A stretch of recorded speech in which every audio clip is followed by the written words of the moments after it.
Então, podemos começar, né? Bom dia a todos. Muito moderno, né? Muito diferente, todo mundo conectado de casa, ninguém presencial. O Graham lá da Austrália, é um prazer estar com vocês e parabéns aí ao FIS. Eu sou Vera Valente, diretora executiva da FENA Saúde, e hoje tenho a honra de moderar esse debate sobre um tema que, se a princípio pode parecer complexo, na verdade é crucial para o futuro da saúde no mundo todo: a interoperabilidade e a unificação dos dados. Me permitam falar primeiro rapidamente da FENA Saúde. Somos a entidade que representa os 15 principais grupos de operadoras de planos e seguros privados de assistência à saúde e planos exclusivamente odontológicos.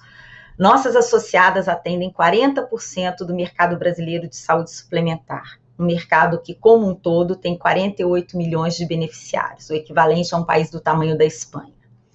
Me sinto muito inspirada para tratar sobre o tema desse nosso painel, porque minha primeira experiência profissional na área da saúde foi ligada a uma iniciativa que ilustra bem a importância essencial dos dados e da interoperabilidade. Há mais de 20 anos eu participei no Ministério da Saúde, fui gerente do projeto que visava implantar o Cartão Nacional de Saúde, conhecido também como Cartão SUS. Nossa missão era conectar as informações dos pacientes no âmbito do SUS.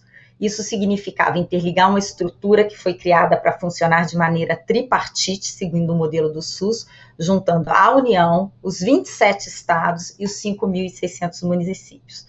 Não é difícil imaginar as dificuldades, a complexidade, a gente está falando do ano de 98, entre elas as de cunho político, que acabaram impedindo que o projeto fosse completamente implantado, apesar de passadas mais de 2 décadas. Com isso, ainda não conseguimos no Brasil explorar as imensas possibilidades que dessa implantação poderiam ter surgido.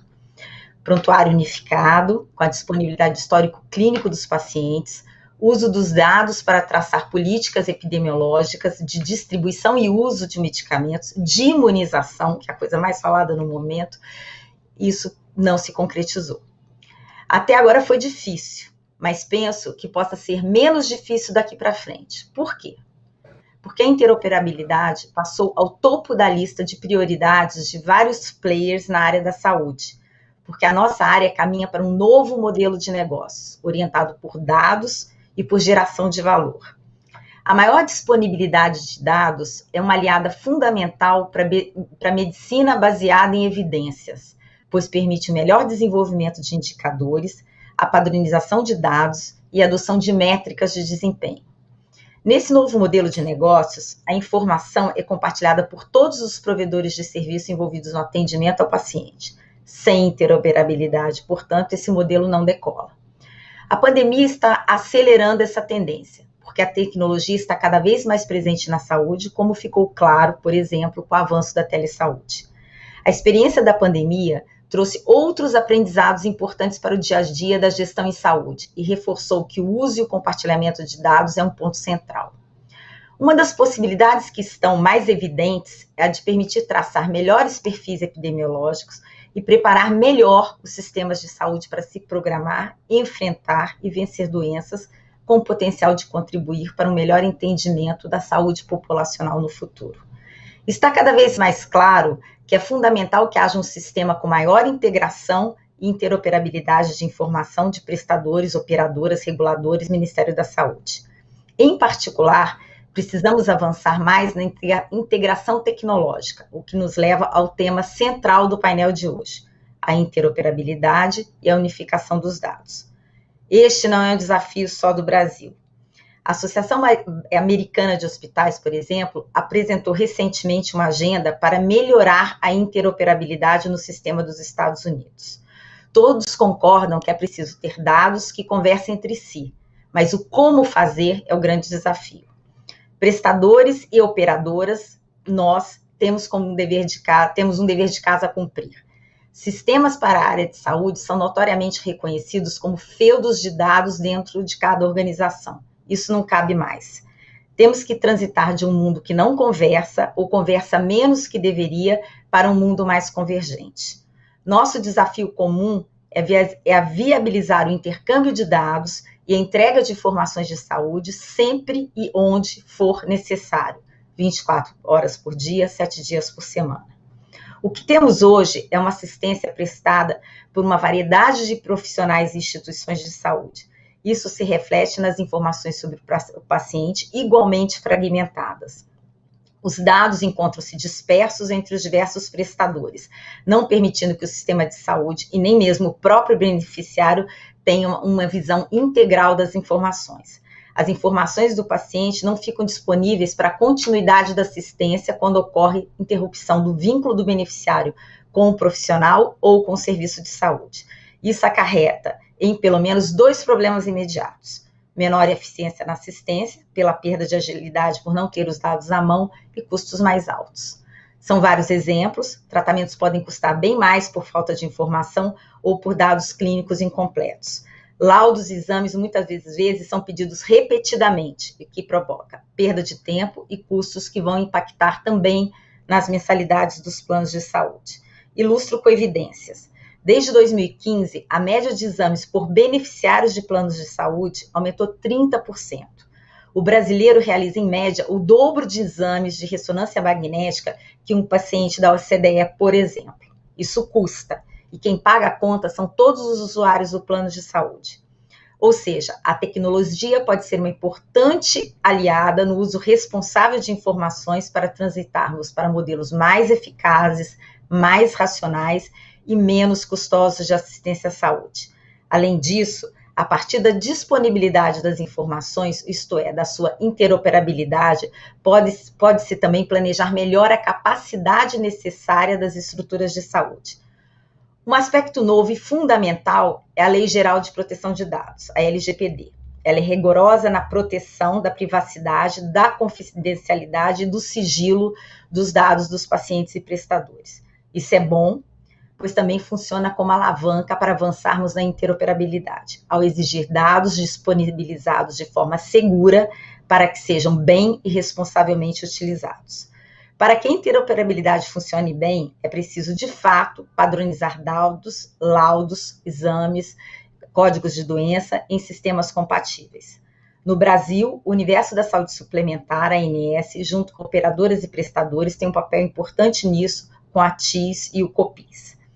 Esse é o pano de fundo do nosso debate hoje, um tema instigante, cujas dúvidas são muitas. O que ainda deve ser feito para que a interoperabilidade de fato tenha bons resultados, sobretudo no Brasil? Quais são as tarefas, os obstáculos, os desafios?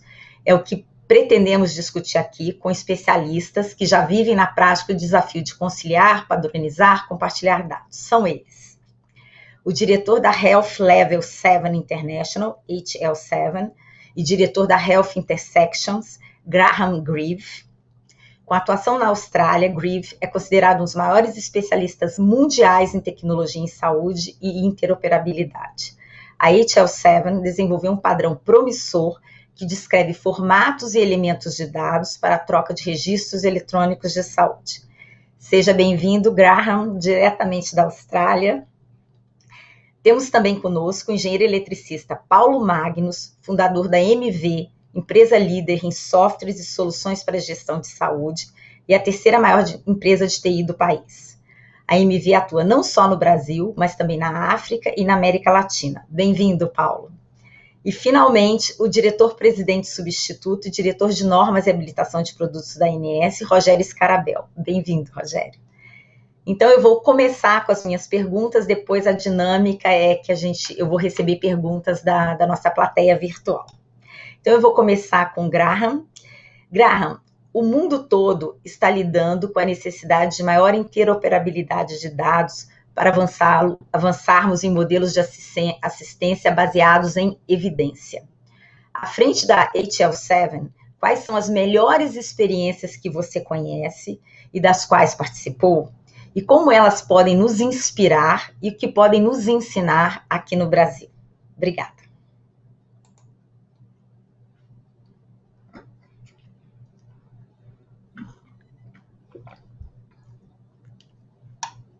Eu acho que está mudo.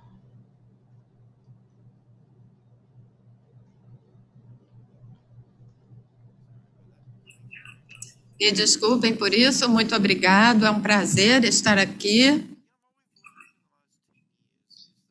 Nos últimos 10 anos, nós aprendemos que a interoperabilidade não é, na verdade, um problema técnico, mas é sim chegar a um consenso. É mais um problema social do que técnico, na verdade. Você precisa de técnicas de engenharia social para resolver esse problema. É preciso construir comunidades abertas que sejam repositórios públicos de questões e informações.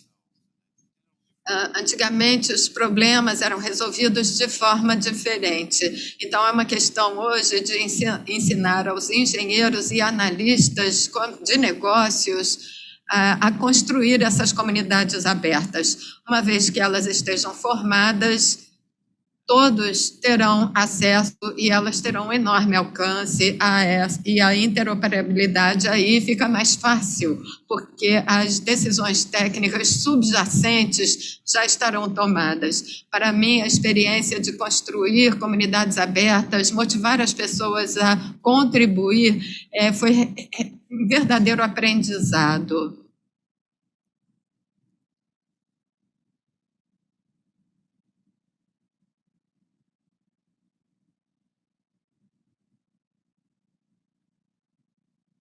Acho que a senhora está mutada.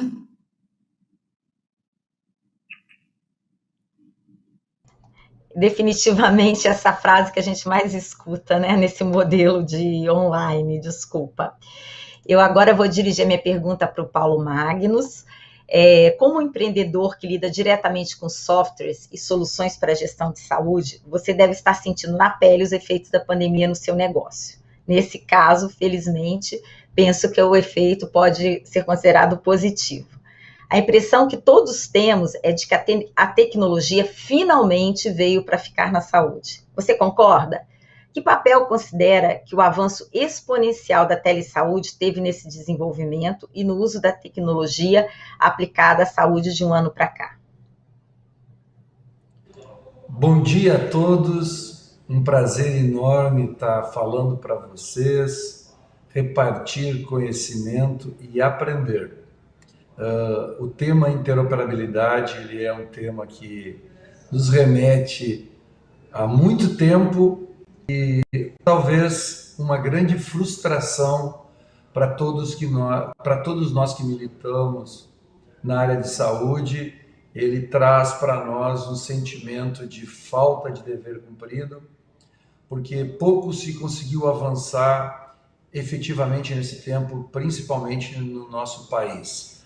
Nós atuamos em 10 países do mundo, nossas tecnologias são utilizadas por aproximadamente 500 mil usuários nos sistemas que fazem, como a gente fala, de dentro de unidades. E quando a gente fala em tecnologias de cuidar, a gente tem milhões de pessoas que usam as nossas tecnologias. E esse mundo novo que veio com a pandemia, apenas para conhecimento de vocês, no ano passado, nós tivemos um aumento de 50% da nossa quantidade de demandas de suporte, porque as tecnologias efetivamente começaram a serem utilizadas na plenitude. Todos os nossos hospitais, operadoras, clínicas, consultórios, os profissionais começaram a utilizar as tecnologias de forma muito mais abrangente. Nós sonhamos em construir a transformação digital desse país. Nós tivemos o primeiro hospital digital, o primeiro hospital sem papel, foi a MV que construiu na América Latina, o primeiro prontuário certificado. E o que a gente percebeu? Que todo o esforço de uma década, ele acabou sendo resolvido pela pandemia um pouco mais de dois meses. A telemedicina que a gente vinha falando sobre ela e construindo plataformas há bastante tempo, nós que viajamos o mundo buscando conhecer as melhores práticas, que era proibido, que não podia fazer, de uma hora para outra ela parou a ser incontestável e passou a ser essencial para a integração entre as pessoas, entre os profissionais de saúde, nos mais longínquos lugares. Convicção absoluta que é algo que já está em prática, é algo que é muito necessário.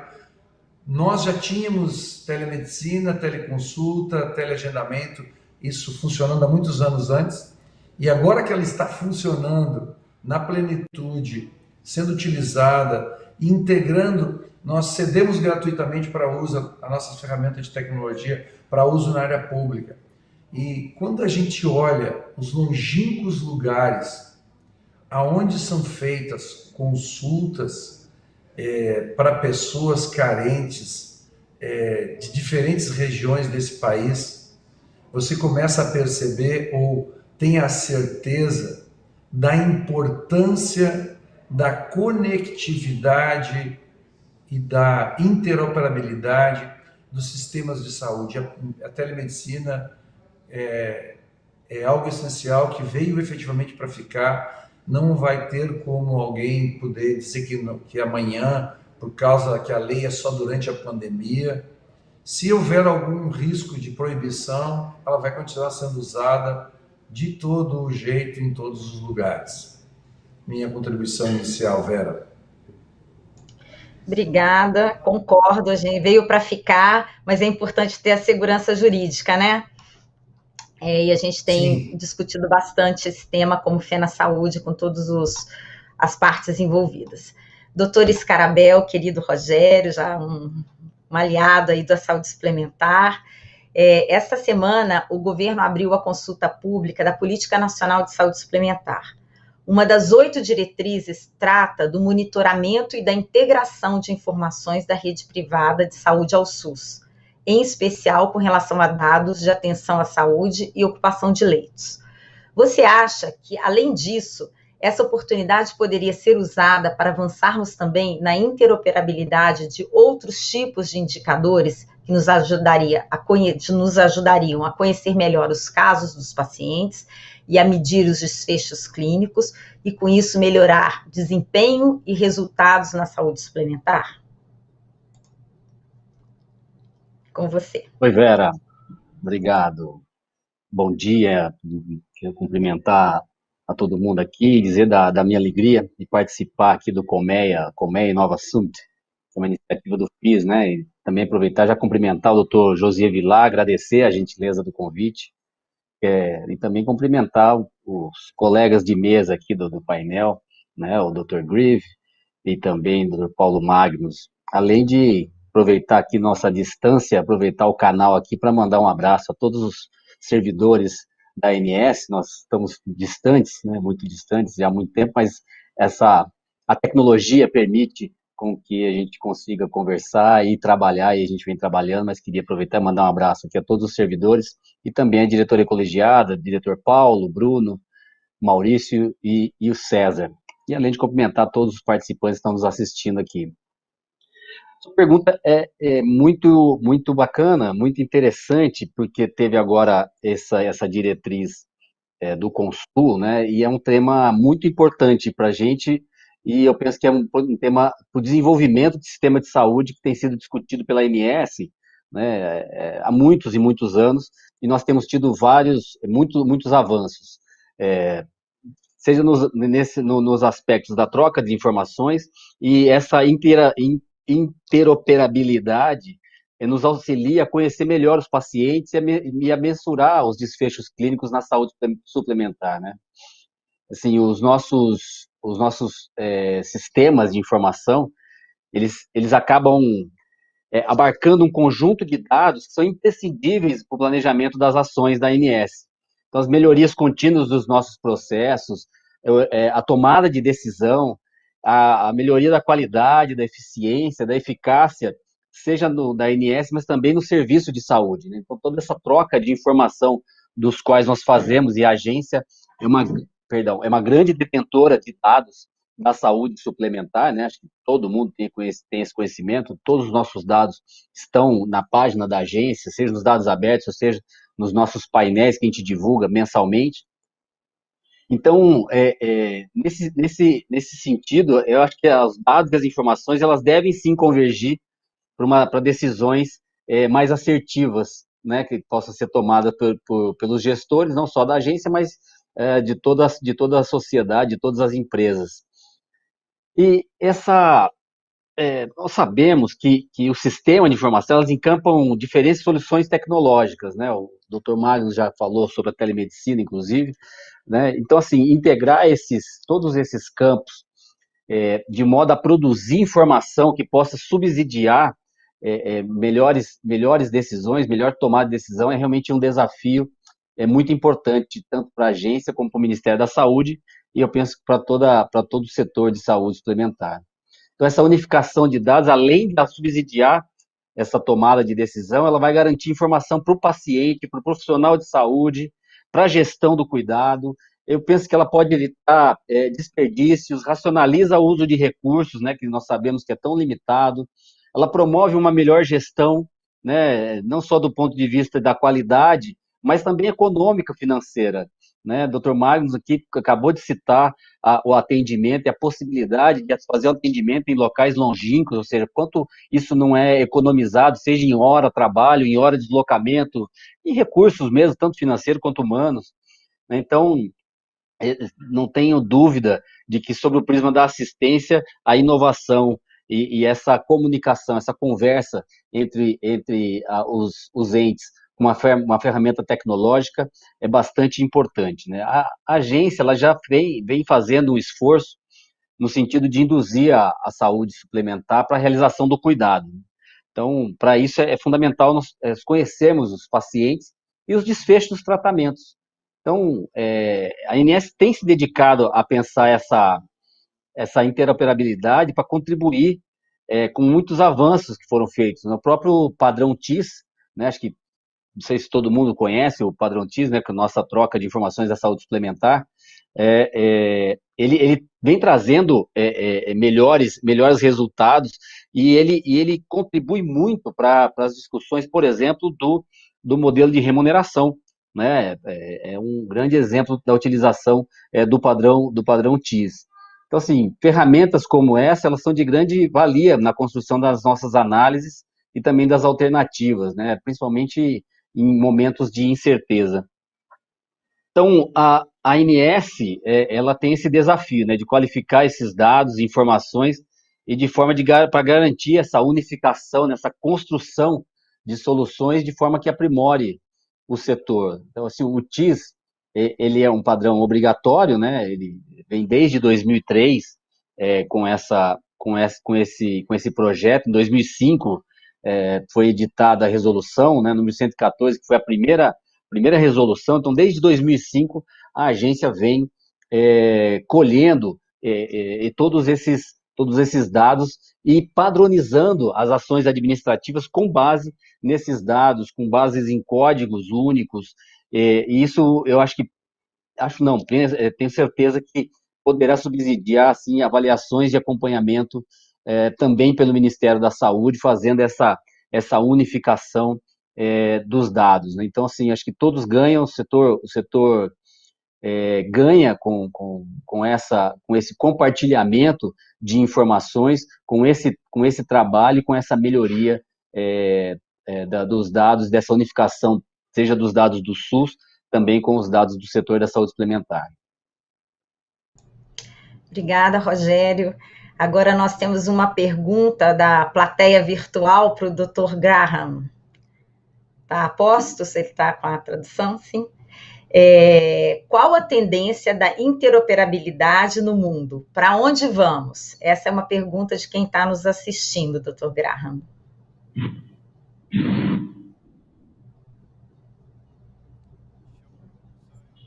Com certeza. Não é uma resposta única e nem muito simples. No nível técnico, todos estão se encaminhando para IPRs baseados na internet, tecnologias da web. Isso é uma coisa bastante generalizada, mas é a direção. Agora, até que ponto chegamos? Alguns países estão pressionando, já avançaram, outros nem tanto. No nível de políticas públicas, todos estão lutando com as consequências de liberar e disseminar informações, ainda no nível técnico, para resolver questões de segurança e consentimento informado, e o equilíbrio entre os dois. Agora, a dificuldade também de gerir enormes volumes de informação. Temos também, ainda não temos muitos resultados disso tudo, porque está tudo ainda sendo realizado. E, portanto, como já foi dito antes, não tem uma resposta simples com relação à segurança. E ainda vemos o pêndulo mundial aí ainda balançando entre a centralização de dados com um enorme repositório de dados que terá que ser gerido e seguro também, com a disseminação de informações descentralizada. E aí, como é que vamos gerir isso ao invés de gerir a segurança? E o pêndulo parece estar balançando entre esses dois pontos. Como temos também a questão entre computação local e computação em nuvem, dois extremos. O que eu vejo é que países e empresas vão aprender, vão ficar na tentativa e erro, tentando um lado, depois passando para o outro lado.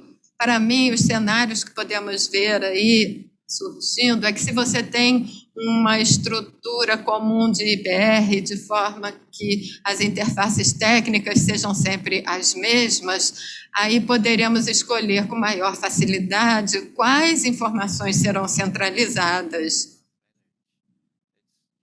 E, enfim, é muito difícil de administrar, então é uma escolha que deverá ser feita semana a semana. Com relação à interoperabilidade na área comercial, eu vejo uma transformação acontecendo agora para as empresas de middleware.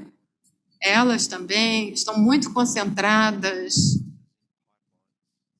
em lidar com a informação enquanto ela passa por esses dutos, né, de uma ponta para outra. Agora, eu ouço no mercado que isso já está se tornando trivial. É o código aberto, também envolve dinheiro, não é nada que vá nos deter tanto. Então, as empresas de middleware estão se concentrando mais em serviços de valor agregado, que giram em torno de repositórios de dados clínicos ou especializados. Então, é uma transformação que estamos vendo, que ainda não aconteceu, mas está se conformando no horizonte. E eu estou observando isso com muito interesse.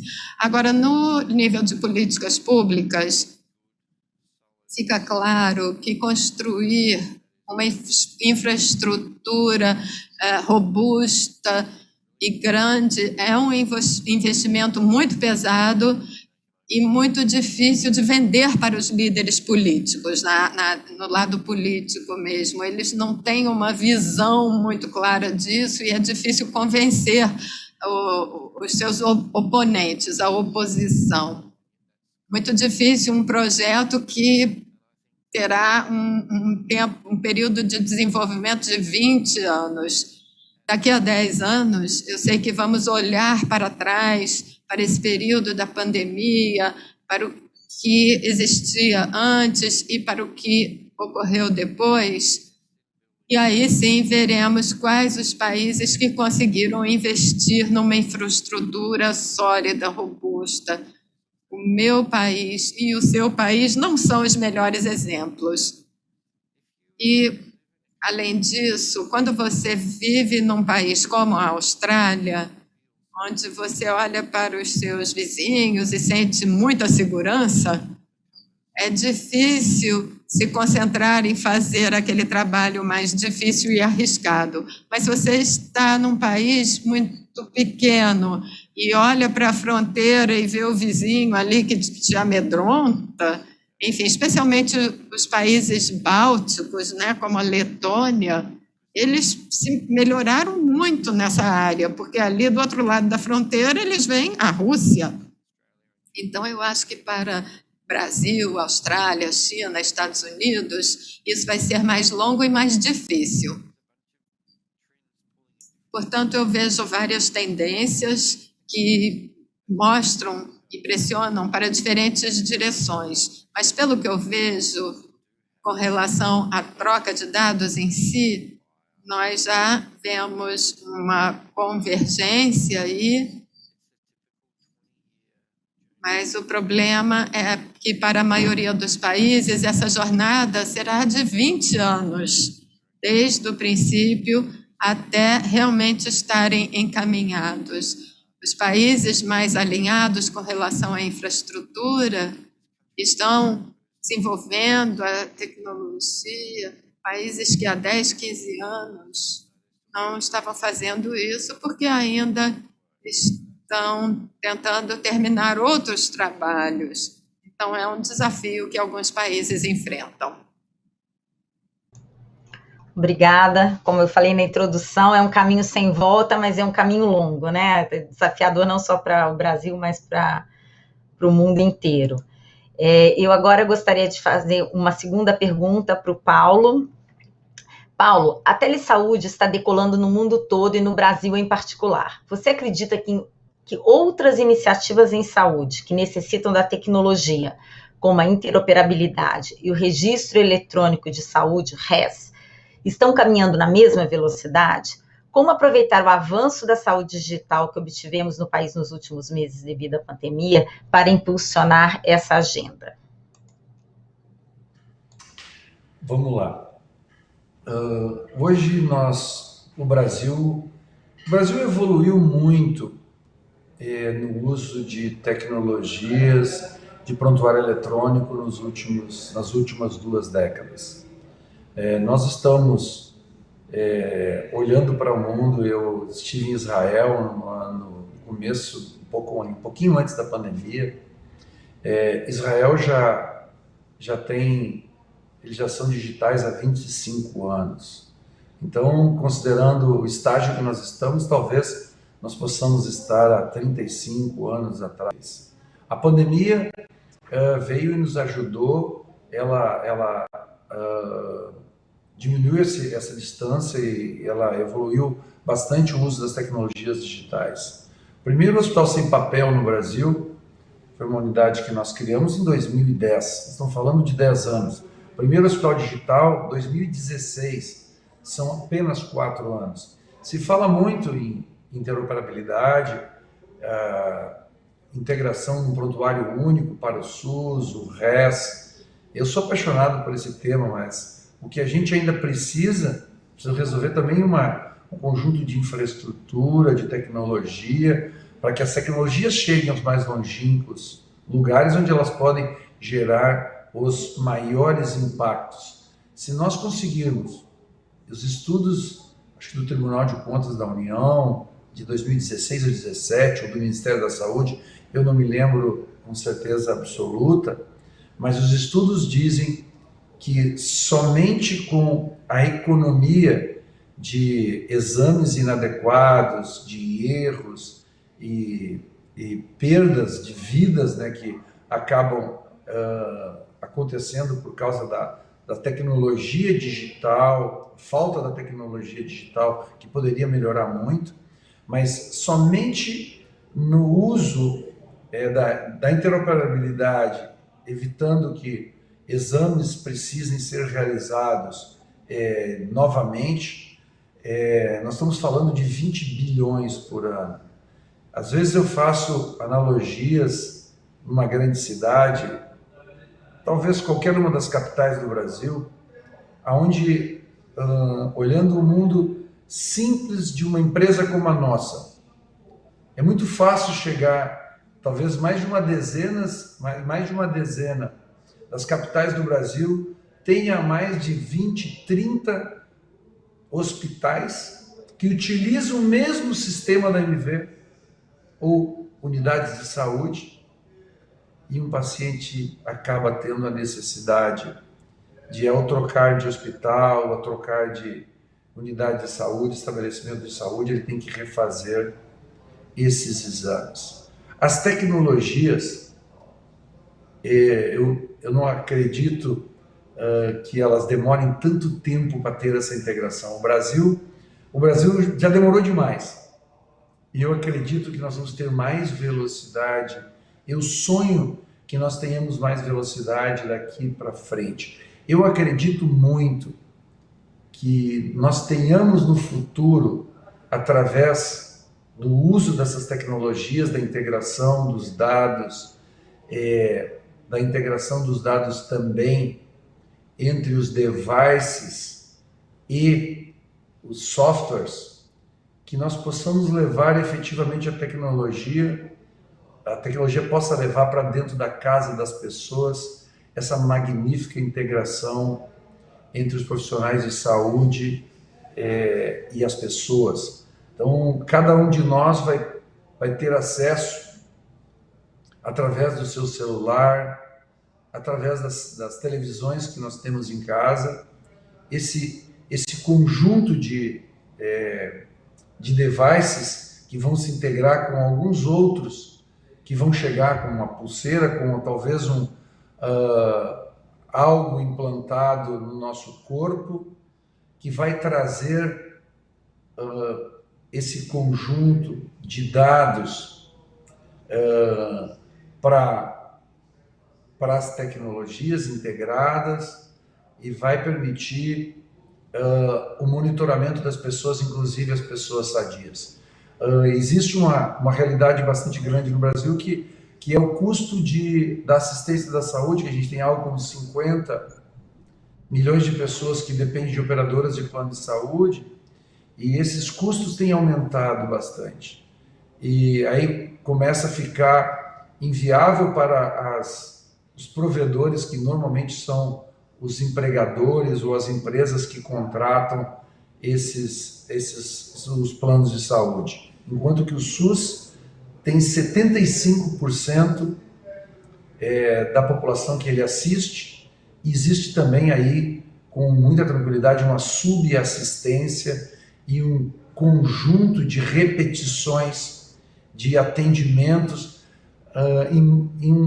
Vocês imaginem que um paciente interno numa unidade pública, que custa, às vezes, 10 vezes mais do que uma unidade de atendimento filantrópica, ele faz um exame hoje, tem um problema qualquer, e o resultado desse exame, às vezes, uma internação demora uma semana a mais, ou uma cirurgia demora uma semana a mais, porque não foi realizado a tomografia, não foi realizado o parecer cardiológico, demorando para realizar esse procedimento. Essa integração de dados, essa capacidade de juntar prestadores em vários lugares para solucionar problemas num único hospital ou em vários hospitais, isso vai trazer efetivamente uma melhora na assistência. O Brasil teve um movimento, primeiro deles, como Vera, você falou, há um pouquinho mais de 20 anos atrás, teve um segundo movimento que quase chegamos a ter prontuário para todas as unidades básicas de saúde há 4 ou 5 anos atrás. Isso nós precisamos tomar uma decisão, mas eu acredito em decisões que sejam decisões que façam coisas pequenas, que comecem em pequenas comunidades, em pequenos pontos de integração, para que nós possamos, assim como é a construção de tecnologias, quando nós queremos construir tecnologias grandiosas, não existe quem pague a conta e eles são intermináveis. Mas quando nós construímos tecnologias em pedaços pequenos, com pequenas entregas que repercutam e que tragam resultados importantes e definitivos, legados irreversíveis, nós vamos conseguir fazer com que esse avanço aconteça de forma mais robusta e galopante, sem precisar que uma pandemia faça essa transformação como aconteceu o ano passado. Nós construímos, nesses últimos 10 anos, uma tecnologia que nós chamamos ela de Global Health. Este ano nós estamos trabalhando muito para que todas as nossas tecnologias, nas últimas versões existentes, que elas já cheguem ao mercado totalmente integradas. Eu não sei se o Brasil vai integrar, mas nós vamos propiciar a integração absoluta de tudo aquilo que nós temos de forma automatizada. Quem vai usar, como vão usar, eu acredito muito que a pessoa, como centro de tudo, como a responsável pelo seu autocuidar, que o futuro vai implicar que cada um de nós tenhamos mais responsabilidade com a nossa saúde. A ANS e os órgãos competentes terão que em algum momento, eu diria que priorizar ou beneficiar, sejam pessoas, sejam empresas, ou sejam prestadores, que instiguem e consigam trazer para dentro do ecossistema de saúde uma preditividade mais qualificada. Porque se nós conseguirmos minimamente isso, imagine, eu tenho uma empresa que tem 1.600 pessoas. Se todas as minhas pessoas aderirem a um programa de se autocuidar, carreguem um dispositivo, uma pulseira, e façam regularmente um conjunto de exames que possam estar à disposição dentro de um ecossistema integrado para uma operadora que vai fazer e vai cuidar da saúde dos meus colaboradores, eu tenho convicção que a gente consiga reduzir fortemente o custo da saúde, levando ela para um conjunto muito maior de pessoas.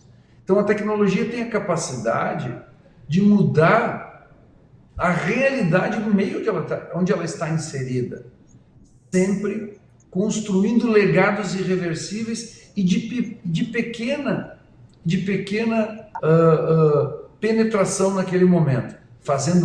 A gente consegue fazer muito em pequenas partes e nunca vamos conseguir fazer muito de uma vez só. Então eu acredito sim, Vera, que nós teremos essa transformação. Eu sou mais otimista. Eu pretendo em vida ver a transformação e a integração social da saúde desse país de forma que possa melhorar a vida das pessoas. Obrigada. Eu tenho falado muito desse ecossistema da saúde, né? Que cada um tem seu comportamento, a sua parte, né, para contribuir para o melhor uso, para o uso sustentável desse sistema. Eu acho que isso é fundamental. Aí não é só tecnologia, também uma mudança de comportamento, de atitude, de como se vê, né, dentro desse sistema. E até um comentário que um estudo feito no ano passado pela Plataforma de Gestão de Saúde da RG Brasil, com 1,8 milhão de diárias hospitalares de mais de 500 mil pacientes, mostrou que nesse universo quase 38% das internações poderiam ter sido evitadas. Então o desafio de redução de custos, de uma melhor organização, de um uso melhor do sistema é grande, mas também estou com você, eu acredito que isso é possível e acho que não coisas grandiosas, mas a gente fazendo aos poucos. Eu tenho uma pergunta aqui, doutor Rogério, que da nossa plateia virtual, falando em interoperabilidade, qual o grande desafio dos órgãos reguladores nessa década que começa? E eu quero emendar com uma pergunta que eu tinha preparado, que para que a interoperabilidade funcione bem, é preciso, de fato, padronizar dados, laudos, resultados de exame, códigos de doenças e procedimentos. tudo isso em sistemas compatíveis, né? Então, a gente está falando dessa interoperabilidade da pergunta da plateia. O que o trabalho do COPIS, Comitê de Padronização de Informações de Saúde Suplementar, já conseguiu nessa direção, e o que acha possível avançar no curto prazo, e o que se tem mostrado o desafio mais difícil de vencer. Vera, o COPIS é um comitê bastante importante, né, na ANS. Deixa eu só fazer uma observação aqui, que hoje a resolução do TIS é a 305 de 2012, né, que estabeleceu o padrão obrigatório. Né? Então, assim, essas normas do TIS, que eles fazem? Porque a gente acaba falando TIS, parece que nós estamos assim, conversando entre a gente, o pessoal conhece, mas como tem pessoal de fora, vou dar só uma breve explicação aqui. Porque a finalidade do TIS, ele padroniza as ações administrativas, né, a verificação, solicitação, a autorização, a cobrança, os demonstrativos de pagamento, os recursos de glosa, né, eles subsidiam as ações da ANS na avaliação, no acompanhamento econômico, financeiro e assistencial das operadoras de planos, de planos privados, né, claro, a saúde, e ele compõe o registro eletrônico dos dados, né, de atenção à saúde de todos os beneficiários dos planos privados de assistência à saúde.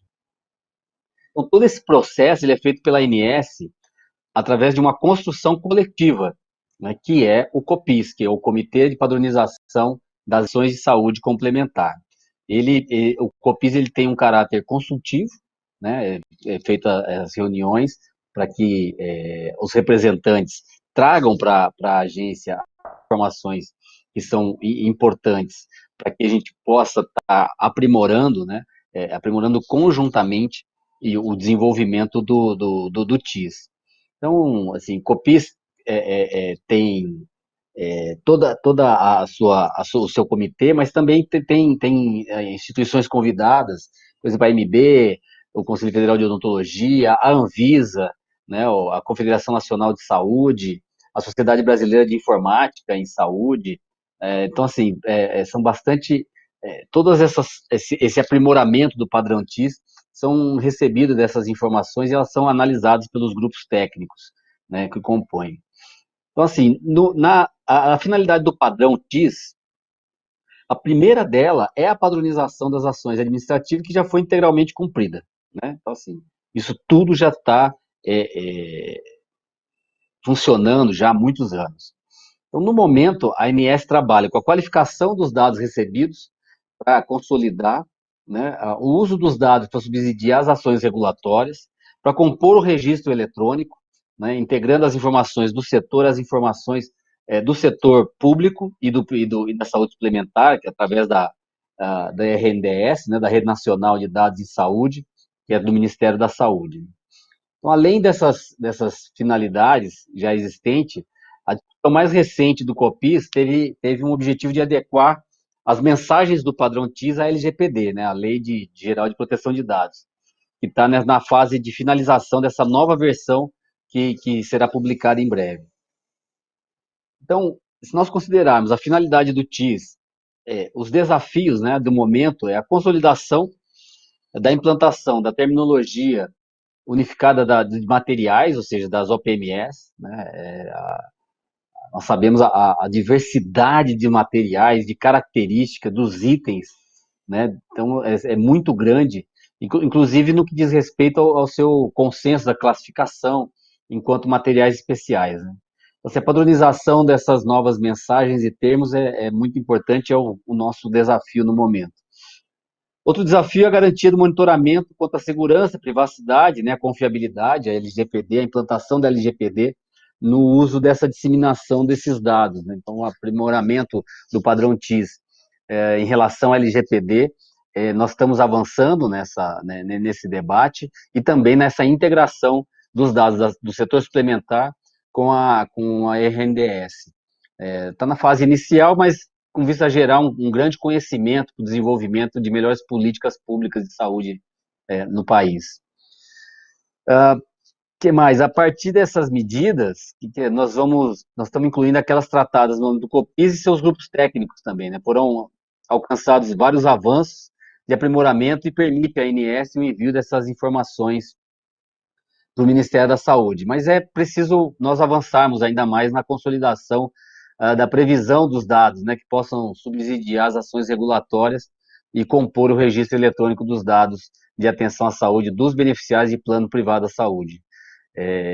Essas duas finalidades para adequar na troca de informações da LGPD. Essa é a nossa etapa obrigatória do momento, é toda essa articulação, fazendo um grande trabalho interno na ANS para nós adequarmos o TIS às questões da LGPD, porque ele é um grande captador de dados, de informações que são importantes.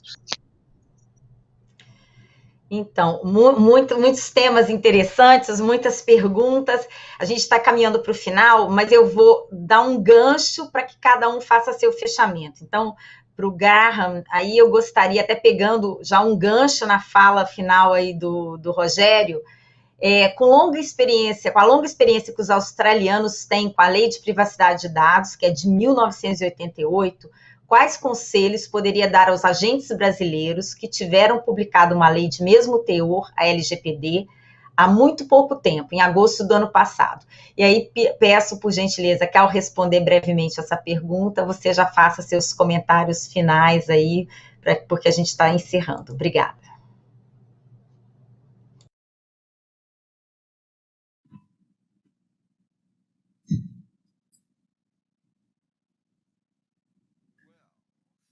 Muito bem. Então, eu vou começar dizendo que não podemos falar sobre a nossa experiência aqui na Austrália com relação à lei de privacidade de dados, porque essa legislação não é, na verdade, muito boa. Eu tenho mais conhecimento até das leis europeias de proteção de dados. O desafio é constante. E eu acho isso porque eu, enfim, não conheço a lei brasileira, mas as leis ao redor do mundo criam expectativas sobre como o ecossistema da informação é estruturado. E aí, em seguida, desenvolvem regulações para essa estrutura e refletem também muitas premissas. E, na verdade, a situação é mais fluida do que podemos antecipar. Com relação a questões técnicas de normas, implementação, elas supõem coisas que podem ser feitas por seres humanos e outras por máquina.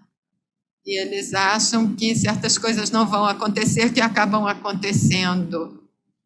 Eu acho que, olhando ao redor do mundo, o que eu vejo é que as pessoas, em geral, constroem os seus repositórios através de acordos específicos sobre a manipulação e o controle dos dados.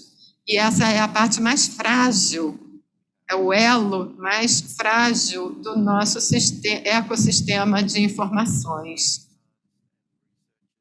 Com relação a pesquisas e autoridades e políticos na área de saúde vêm e fazem perguntas, você consegue... É preciso ter acordos sobre a utilização dos dados. É um desafio constante, porque todos vão querer usar os dados da forma mais eficaz possível com relação à segurança, eficiência e para a saúde pública, mas terão que coletar os dados e terão que garantir para as pessoas como serão usados esses dados. A solução para isso, enfim, em alguns países do mundo, onde há já a privacidade de dados, não há muitos países que tenham completa privacidade de dados, mas alguns países já conseguem coletar dados porque as leis são mais fortes e as pessoas dão seus dados. Enfim, eu acho que é importante ver como as pessoas vendem dados para empresas. E quando isso é feito através de outras pessoas. Então, com relação aos prontuários médicos, eles têm tantas informações, e aí você vende essas informações, esse prontuário, para um Facebook da vida. Você, como fornecedor dos dados, tem algumas proteções, mas a lei em torno da proteção do prestador de serviços de saúde ali, que prestou aquelas informações sobre o prontuário do paciente, isso não está muito claro. Então, precisamos aprender a compartilhar dados de forma mais efetiva, a resolver alguns desafios técnicos, e as ramificações pessoais e para a saúde ainda vão persistir enquanto não tivermos isso tudo bem resolvido. E também a questão de criar expectativas com relação aos dados. Para mim, isso vai ser tudo muito importante, porque a unificação dos dados, no final das contas, não resolve o problema de ninguém. O que resolve o problema é oferecer serviços de saúde em áreas comuns, onde a prestação do atendimento pode ser compartilhada, e é preciso de dados para isso, mas os dados por si só não vão resolver, raramente resolvem. Então, a unificação é importante, juntamente com o desenvolvimento de serviços que sejam orientados para pessoas, sejam elas o prestador de saúde ou as famílias que recebem os serviços. Então, o foco deve ser mais pessoal, individual e não tão institucional. As instituições é que criam os registros, atendem a instituições, mas não as pessoas, os indivíduos nas instituições ou os beneficiados. Então, eu acho que o foco agora tem que ser dado a isso, a descobrirmos como desenvolver serviços personalizados que deem a expectativa correta. E meu último comentário é que, para mim, é crítico, se quisermos sucesso nessa área, que as pessoas contribuam de forma pública, para que tenhamos armazéns públicos de conhecimento, porque as empresas precisam trabalhar e ganhar dinheiro, mas elas não podem reter dados e conhecimento tanto assim. É claro que as empresas precisam continuar a ganhar dinheiro com serviços, mas as pessoas não podem virar reféns dessa propriedade de dados. É importante que todos trabalhem juntos para criar esses repositórios públicos e para que possamos desenvolver uma sociedade civil que beneficie a todos nós, para que todos tenham o atendimento em saúde e isso é uma parte muito importante do futuro, que esse conhecimento seja aberto, público, e que todos possamos contribuir. Obrigado. Obrigada, Graham. Eu agora vou fazer uma pergunta e pediria o comentário do Paulo e do Rogério já com o encerramento, porque eu acho que a perspectiva de vocês dois com relação a esse tema é muito interessante. Um problema que enfrentamos para que a interoperabilidade de dados avance é a falta de confiança entre os agentes de saúde. Prestador não confia em operador, que não confia em regulador. Como devemos lidar? E mais que isso, atuar, prestadores, reguladores, operadores, para superar essa desconfiança. Então, eu peço comentários do Paulo e também as palavras finais de encerramento, que a gente tem 2 minutos só, e para você e o Rogério usarem esses 2 minutos para encerramento. Que bom que a gente tem pouco tempo. Eu queria que a gente também tivesse pouco tempo para conseguir implementar todo esse conjunto de situações que poderiam ser, que poderão, né, que serão muito benéficas para todo o nosso ecossistema. Primeiro ponto, nós precisamos resolver a forma de integrar tudo isso. O caminho está bom no sentido de definir que o CPF será a base de todas as ações. Cartão SUS, nós já viajamos em muitas coisas que eu já patrocinei, inclusive em outros tempos, mas nós precisamos de algo que seja usual e do dia a dia das pessoas e muito fácil de identificar o que é. A gente tem uma dificuldade enorme de saber senhas, saber como é que a gente tem os acessos em cada uma das tecnologias. Então, o primeiro ponto que eu enxergo que deveria ter uma política pública de login e senha simples para a área de saúde, simples e segura, atendendo aos requisitos da LGPD. Esse seria um ponto para mim que eu entendo que é muito relevante. Como é o acesso? Como é que eu vou ter um prontuário onde eu vou ter... Como é que é esse meu login? Eu vou ter que contratar um login de um órgão que vou ter que pagar por ano para poder fazer isso? Então esse é o primeiro ponto. Nós temos que ter segurança, temos que ter certeza, e eu sonho que nós consigamos no ecossistema de saúde desenvolver um login específico para isso. O problema da relação entre hospitais, operadoras, o governo, troca de informação, essa tal de pandemia veio aí e disse, me manda assim que eu tenho que receber assim e acabou. Por que a pandemia, antes a gente não conseguia entregar esses dados? Antes do TIS, por exemplo, era uma maluquice. De repente chegou o TIS e permitiu que a gente pudesse mandar esses dados de um lado para outro. Só que aí, dentro do TIS, pressões de um lado e pressão de outro, criaram várias anomalias. Eu crio umas regras específicas para uma operadora A, operadora B. O funil foi criado, foi organizado e de repente o funil foi aberto. Nós temos que, de novo, ordenar essa regra de ir e voltar entre o que uma operadora compra de um hospital ou de um serviço de saúde e o que ele entrega. Isso tem que ter transparência de uma vez por todas. O que nós temos hoje é um arrumadinho de TIS. Nós criamos o TIS. Vocês imaginem, há 32 anos atrás, 98, lá quando... 88, né? Foi criado o Sistema Brasileiro de Pagamento. Vocês imaginem se o Sistema Brasileiro de Pagamento seguisse as mesmas regras que o TIS está seguindo, ou que todas as políticas públicas que são criadas para unificar os dados dentro da área de saúde. Poxa, nós não conseguimos andar para lugar nenhum. Nós não conseguiríamos andar para lugar nenhum. Hoje nós temos o Pix. Por que nós não temos um Pix da saúde? Por que nós não criamos uma coisa simples? Os dados têm que ir de forma simples e voltar de forma simples. Porque o prestador, a operadora tem um dinheiro para guardar que ela usa com a postergação da autorização de uma coisa para outra. Mas esse dinheiro sempre está indo e voltando num prazo específico aí dentro.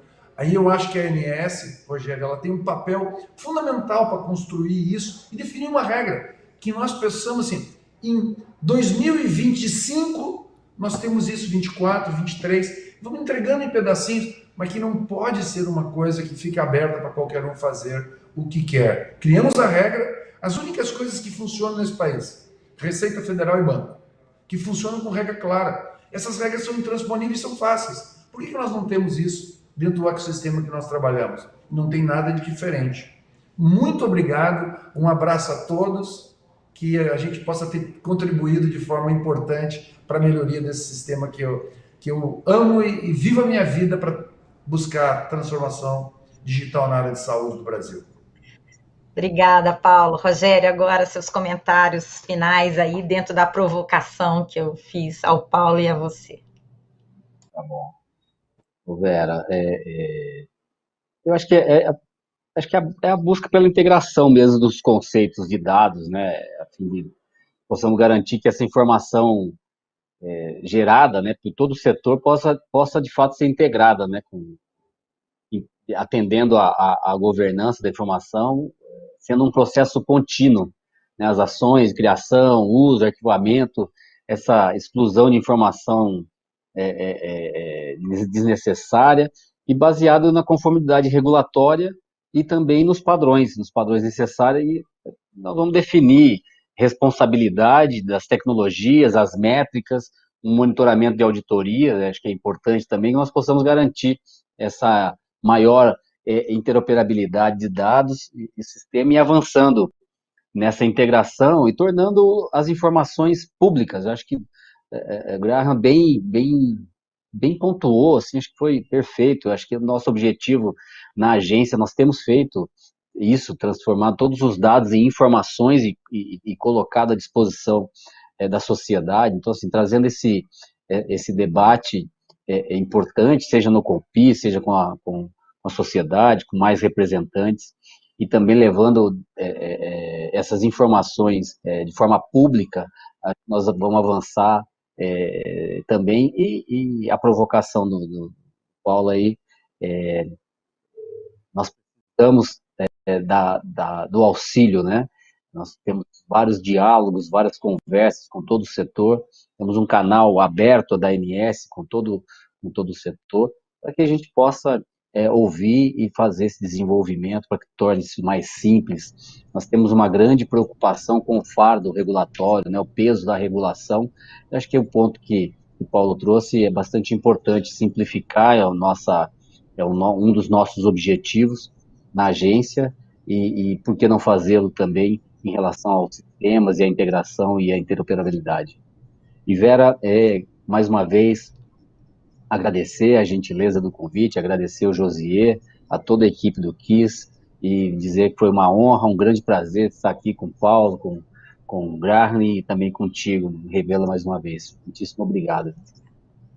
Então, chegamos ao fim, agradeço aos participantes, o debate foi excelente, teríamos muito mais temas, agora ficou muito claro, o desafio é grande, mas é um caminho sem volta, e aí a nossa missão, que estamos diretamente envolvidos nesse setor, é tentar trilhar esse caminho de uma forma mais breve, né, dentro do que é possível, com a segurança necessária, mas mirando nos grandes ganhos que nós traríamos para o sistema de saúde ao avançar nesse processo de integração, de interoperabilidade, de unificação. Então, agradeço aí o convite do FIS, para ser a moderadora desse painel super importante, deixando também um abraço carinhoso aí para o meu querido José Vilar, e parabéns pela iniciativa de um evento virtual tão diferente, tão bacana. Obrigada a todos, um ótimo dia.